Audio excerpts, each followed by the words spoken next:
All right, so here we go. We're going to get started. Section 1.4 is the Ethernet LAN. Who knows what LAN stands for? Peter? Local area network. Local area network. We have a LAN here at the school. We have the student network, and it's just a network that covers a local area. It's not a huge one. It's not a. There's also MAN and WAN. WAN is wide area network, and that's like over an entire college campus. It's a lot larger. You may have a network here, network here, network here, and they're all connected. Metropolitan area network covers a city. I actually don't know too many metropolitan networks. It's mainly just WANs and LANs. Mainly just LANs. Anyway, so the Ethernet LAN uses, what do you guys think? What type of cable? Ethernet cables, yes. And what's really cool, not in Ethernet cables, because the Ethernet cables, and this is something I'm going to be kind of a stickler about, is this is a cable. The little things inside of them are wires. So this is not an Ethernet wire, this is an Ethernet cable.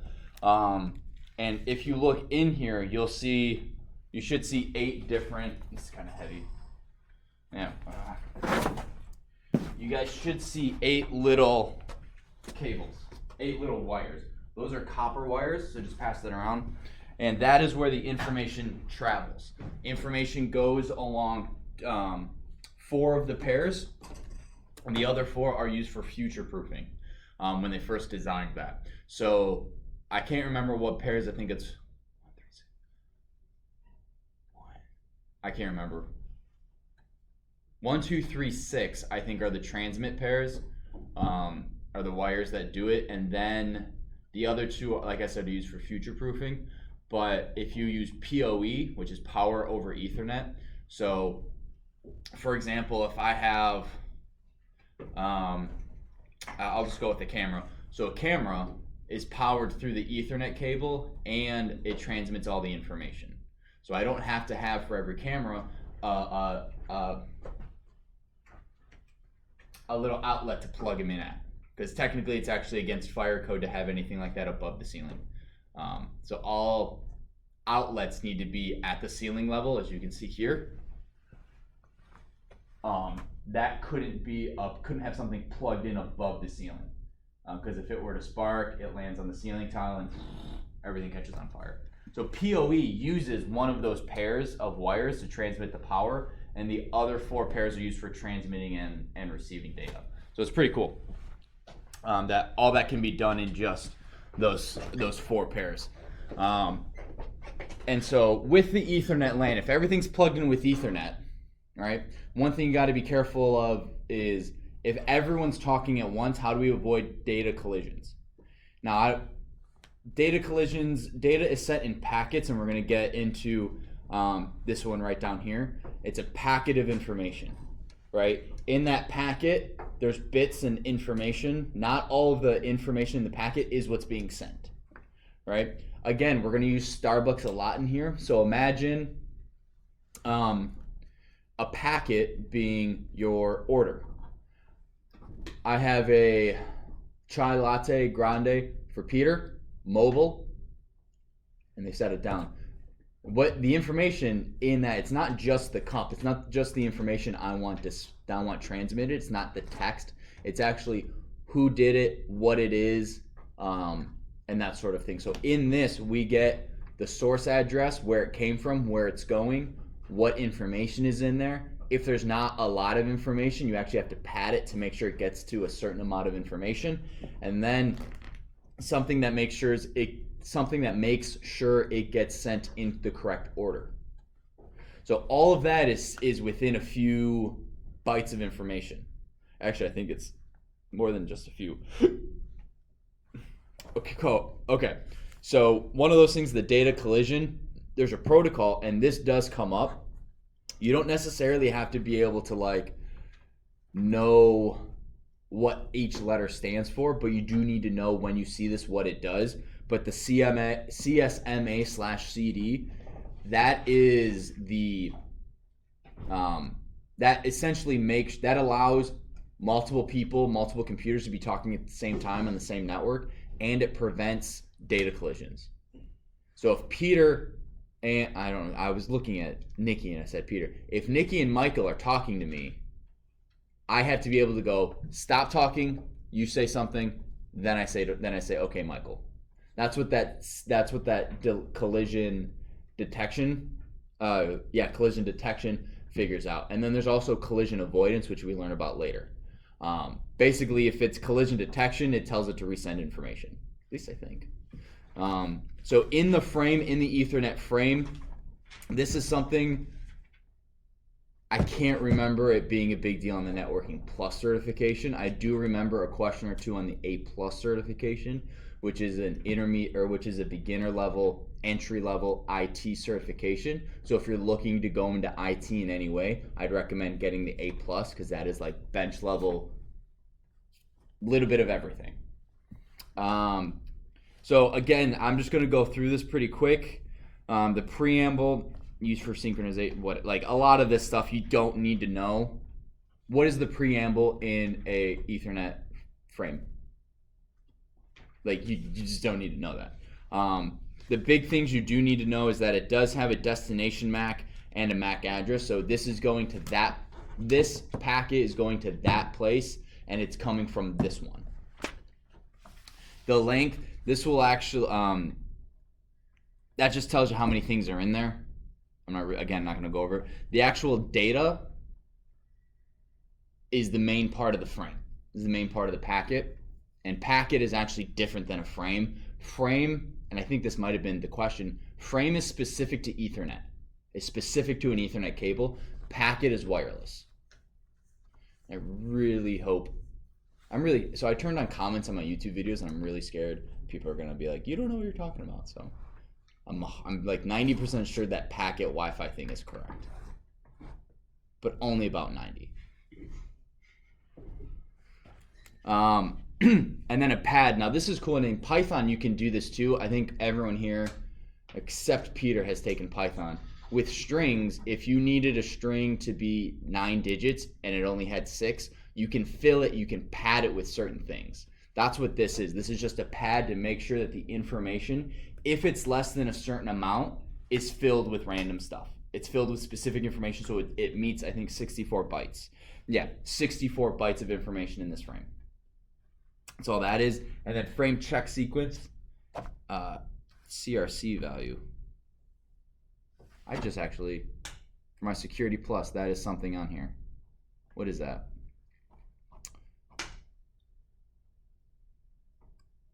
Oh, this may not be the same thing, but in Security Plus, CRC is the cyclical redundancy check, and it's a 32-bit hash used to catalog and seal. Yeah, no, that's not it. It says cyclic redundancy check. Where does it say that?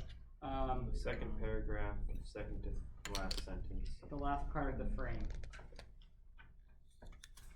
Where, on what page? 18? 17. 17. The last part of the frame is a 4-bit cyclic redundancy check value. Oh, so it's the same thing. I guess. I guess in an Ethernet frame it does something different. Okay, so that's about all we're going to learn about the Ethernet frame. Again, not that big of a thing. What time did we get out of this class? 1:18? Okay. So at 1:03, so we got 11 minutes. So this right here is a NIC, network interface card. That's the next part that we're going to go over. This is a wireless NIC. So normally, instead of having these adapters, you would have a Ethernet jack. This is for a desktop that you would think it wouldn't need Wi-Fi, but you end up wanting to put Wi-Fi in it because you're like, I just don't want to have a cable, from my router in my basement to the second floor. I'm going to buy one of these. I'm going to install it, and they're actually pretty easy to install. You just basically find the slot where this fits, and you slide it in. You can tighten the screws in. Pretty easy. So if you guys want to pass this around, don't break it, but you can look at it. So that is a NIC. Again, NIC stands for Network Interface Card, And that's a very, very common thing to say. Like, what type of NIC do you have? Are you using a wireless or whatever? So that NIC is very important, or very, very common. And then one of the most used commands that I know of in networking is called ipconfig. All right. And so what that does, actually, I'll show you how to use this. So let's say I don't know the IP address of my computer. I should probably know that if I'm networking and trying to figure out, is my computer talking to someone else's computer? I don't know that. So that, like, the nerdy hacker way, as soon as you bring up command prompt, people are like, so you can hack? Yeah. Every day. No, Yes. no, it's just black and white text. Like, that's all it is. And so what you'll want to do, and so, if you just type CMD in your search bar, and I want you guys to do this with me. So if you just click CMD command prompt, it'll open this up. And again, this is one of the most commonly used things. Being able to find out the IP address, the subnet mask, and the router of whatever computer you're on is huge. You can find this in other ways. You can go into settings and find the hardware properties and things like that. But the fast, boom, this is what I need. This is how you're going to do it. So once we're here, all you do is ipconfig. Right? So this is telling me that my Bluetooth, Ethernet adapter, Bluetooth, I'm not connected to anything Bluetooth wise. Wireless LAN adapter. I have a bunch of different NICs that I've used. So I have an Ethernet, a USB to Ethernet adapter. I'm pretty sure that's what that's talking about. Wireless LAN adapter. I'm not sure about that one. But whatever you're connected to, network-wise, it'll show up here. So I have an Ethernet connection here. Apparently that's it. Did it disable? Oh yeah, it turned off. My Wi-Fi's not. I'm not connected to a Wi-Fi network right now, so it's only showing this. And what this is showing me is that I'm connected to our domain, which is stg.wheatonacademy.org. This is my IP6 address, which we're going to go over later. This is my IP address, my subnet mask, and my default gateway. These three things, these three lines of information are huge. And we're going to get into what subnet mask, and default gateway is. Essentially, a subnet mask is splitting up a network for security purposes and organizational purposes. Let's say I have you guys, right? You guys are my network. Your computer's on my network. And the people in the back, they are the security team. They have very, very secure controls. I don't want a lot of people to talk to those computers, but I have to keep them in this room, right? I have to be able to talk to them, but Joseph shouldn't. If we're all on the same network, everyone can talk to each other freely. I don't want that. So what a subnet does is it goes, listen, you two in the back, you can't talk to anyone but me and yourselves. So if Joseph wants to talk to you guys, he has to talk to me. And then I say, yes, you guys can talk to them, or no, you guys can't. That's how our network is set up. We have the student side and the staff side. Student side, you can't talk to the staff side. So like, if you guys tried to ping my computer and talk to it, you wouldn't be able to, because you guys are on a different subnet than I am. So subnet mask just says these are the things that you can talk to. And then the default gateway, that is the router. That is so like at home, your default gateway is your router. Then the router has a default gateway, that's the modem. The modem has a default gateway, that's a server that your internet service provider owns. The default gateway is the thing above what you're connecting to. And once we get more into that, I'll actually draw it on the board. It may make more sense. But this is essentially, this is the IP address of my router at home. So by doing that, if you know the IP address of your router, you can type it in and then do settings on your router. And that's actually how you log in and you can make changes to your wireless network is by typing in that IP address and doing it that way. Make sense? Do you guys have any questions on IP config? One nice thing to note is that on Linux it's ifconfig. I was just about to say that, yeah. So on Linux, or more commonly for you guys, Apple, it's ifconfig in terminal, not command prompt. So you just go to the magnifying glass in the top right, click, then type terminal. What'll happen is you will have a white background with black text, and it's ifconfig, not ipconfig. And then if you want a little bit more information, all these command prompt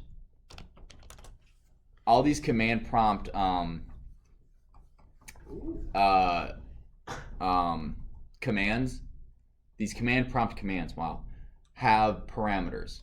So this is give me all of the information, not just the basics. So this is telling me that my so this is my actual computer. So this is my computer name, no type hybrid, I don't know. My Ethernet is disconnected, but my physical, the physical address is this. Physical address is also the MAC address. That's the other important thing we got to get to before you guys take that little thing. Actually, where's the MAC address?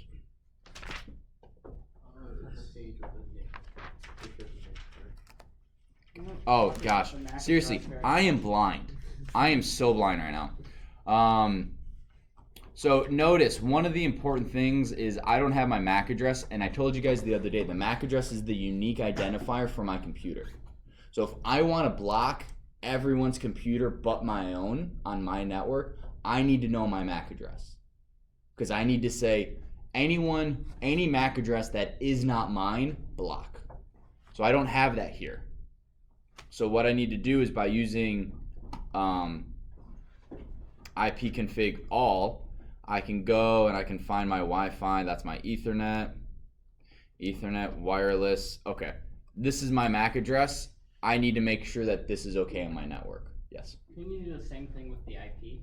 If you do an IP, if you do a IP lease reservation, but IP addresses change all the time, you'll still need to know the MAC address. I'll still need to know this MAC address gets this IP address, and then this IP address is the only IP address that can be on my network. You still need to know. This is one of the only ways to uniquely only this computer, because IP addresses change. So MAC addresses. Anyone remember what that stands for? Media access controller. No. Like access control. Access control, I think. Media access control. Yeah, media access control, not controller.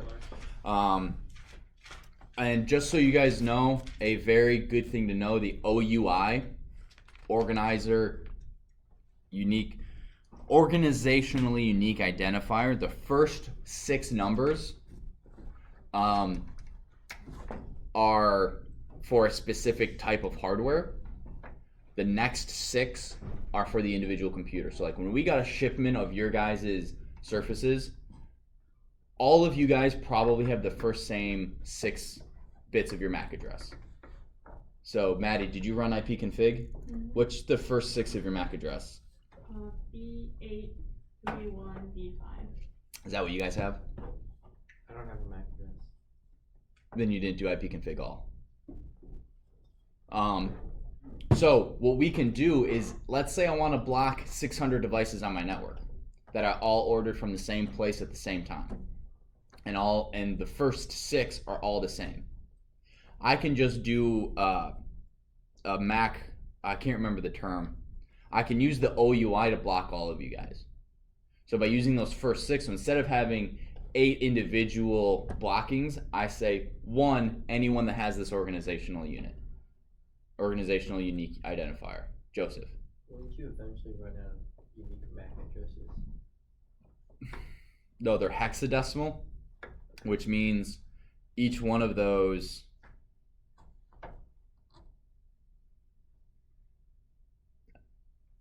you have 16 to the 12th power. Oh, okay. Because each one of those is 1 through 16. You can have 16 different, which is why you have letters and numbers together. It's because it's a hexadecimal Right. address, and we're going to get to that. Okay, so it's 1:04. I have you guys for 14 more minutes.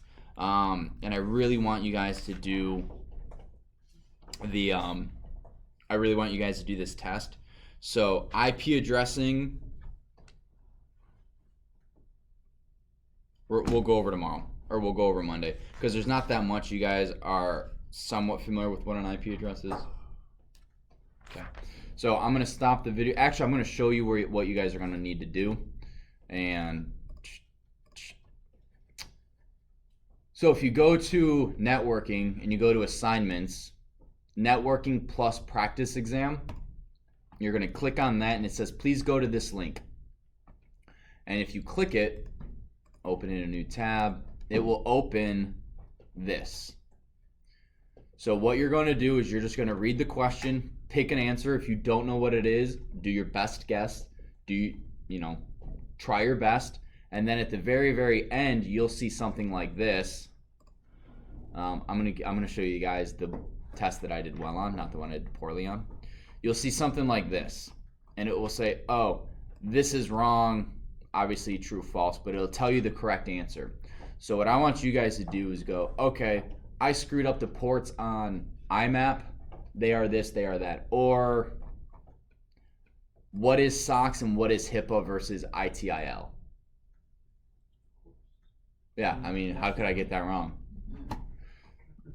And at the very end, this number here is what I want to know. So in the text response for the assignment, you'll give me this. And then what you'll do is you'll also say, this is what I picked. This is what that actually is. So if you guys didn't know what FTP is versus SSH, you'll do FTP is file transfer protocol. It's used to transfer files. You can basically just copy and paste it from Wikipedia. I don't really care. And then the other one, SSH, this is the answer and this is what it is. And I'm going to edit the assignment to make sure it reflects that I want you guys to tell me what you did wrong and correct it. And this is actually a really good website if you guys want to do practice tests. This is for here's the network one. So you can do network protocols, TCP, UDP ports, and you can just pick one. Like, I'm really rusty on OSI, the OSI layers. I'll pick that one. So I'm going to stop talking because you guys are all taking a quiz. So that's it for the video.